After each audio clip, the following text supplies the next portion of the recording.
Hey up everyone, so in today's video I'm going to be talking about Canberra and their history of choking in the finals. Now this is a video I've been wanting to do for a couple of days, but I haven't had a chance because I've been busy doing other stuff. But with Canberra, they do have a history of choking in the finals, and I believe that the opposition supporters out there and the media don't really talk about it.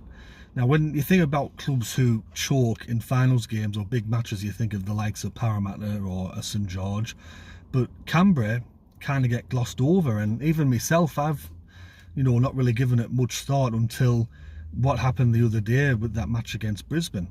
Now with Canberra, you look back at some of their finals games since they last won the Premiership in 1994, and there's been some evidence of them choking in the big matches or losing matches that they're meant to win. So the first one that I was looking back at was 1995. Now back in those times they had a stacked team, and they were defending premiers, and they come up against Canterbury, who come 7th that year in the preliminary final, and they ended up losing 25 points to 6. What happened there, I don't know, but they just bottled it big time. There was also the game that I uploaded the other day, the 2003 semi-final against New Zealand. They were up 10-0 in that game and lost 17 points to 16. They also had that 2016 qualifying final down there in Canberra against Cronulla, where Cronulla really had their backs up against the wall. They were missing a couple of players, and with Canberra, they just bottled in front of their own fans. And if you all remember, Michael Ennis did the biking clap and mocked their supporters and that. And then in the 2016 preliminary final, Edric Lee bombs 2 tries, and Melbourne just scrape over the line and make the 2016 grand final. And I think that was a huge missed opportunity from Canberra to make the grand final that year.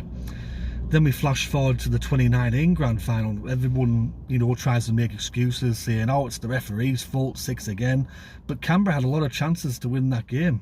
Eastern Suburbs were down to 10 men at one stage, and also there was a couple of moments where certain players didn't pass the ball, especially Joey Leilua to Jordan Rapiner, I believe. So they do have a history of choking in finals matches, and this one against Brisbane is another key example. Now I've had divided opinion on that. I've had some people say, oh, it's the referee's fault and blah blah blah. I've had some people agree with me.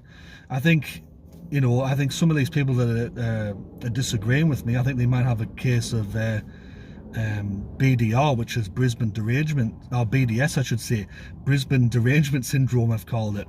So let me know in the comment section below, like, am I right in saying that Canberra do choke in big finals matches or not?